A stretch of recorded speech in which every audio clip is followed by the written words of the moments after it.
3 মাস আগে শচীনের ঘরে একটা বাচ্চা মেয়ের জন্ম হয়। ওনারা গরিব ছিলেন, বস্তিতে থাকতেন। রাত তখন 9:30।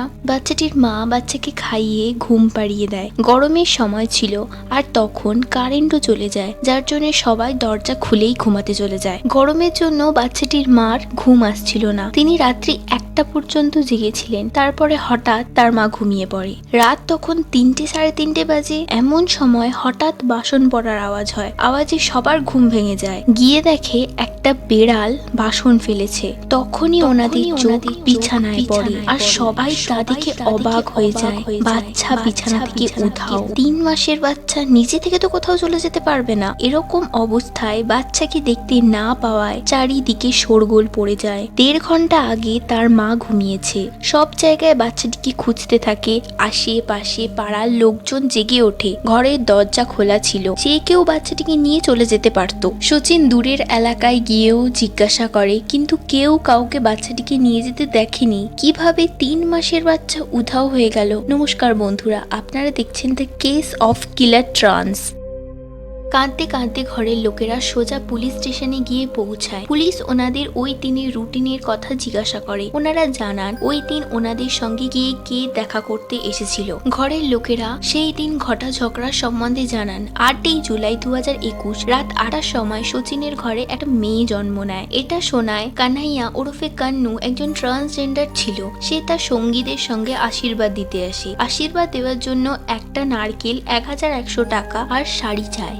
সেই সময় লকডাউন চলছিল, কাজকর্ম সব বন্ধ, যার জন্য ঘরের আর্থিক অবস্থা খুব একটা ভালো ছিল না। যার জন্য ওনারা 200 টাকা শাড়ি আর নারকেল বকশিস দেন। কান্নু পুরো টাকা দেওয়ার জন্য জোর করে। ঘরের লোকেরা বোঝান কাজকর্ম শুরু হলে ওনারা সব টাকা দিয়ে দেবে। এটা শুনে কান্নু রেগে যায় আর যাওয়ার সময় ধমকি দিয়ে যায় সে পরবর্তী 4 থেকে 5 দিনের মধ্যে এমন কিছু একটা করবে যার জন্য তার নাম বড় হয়ে যাবে। পুরো ঘটনাটা শোনার পরে পুলিশ সিসিটিভি ফুটেজ চেক করে, কান্নুর চেহারা আইডেন্টিফাই করে, ফটো নিয়ে ওর খোঁজ শুরু করে দেন।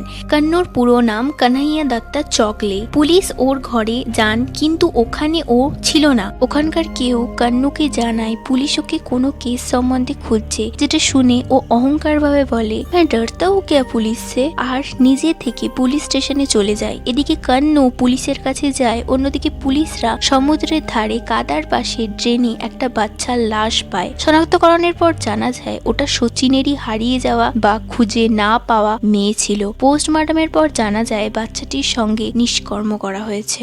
অন্যদিকে পুলিশ কান্নুর সঙ্গে জোর দিয়ে নিজেদের পদ্ধতিতে জিজ্ঞাসাবাদ শুরু করে। তারপর কান্নু সত্যি কথা বলা শুরু করে। যেহেতু বাচ্চার ডেড বডি পাওয়া গেছিল, তাই তার কাছে চালাকি দেখানোর কোনো অন্য পদ্ধতি ছিল না। কান্নু বলে পয়সা না পাওয়ার জন্য সে প্রতিশোধ নিতে চেয়েছিল। ও রাত 3টের সময় যখন সবাই ঘুমিয়ে পড়েছিল, তখন ও তার সঙ্গী সোনুর সঙ্গে লুকিয়ে ঘরে ঢোকে, বাচ্চাটিকে তুলে নেয়। তারপর বাচ্চাটির সঙ্গে নোংরামোতা করে, তাকে সমুদ্রের পাশে ড্রেনে ফেলে দেয়, যেখানে বাচ্চাটার দম আটকে মৃত্যু হয়।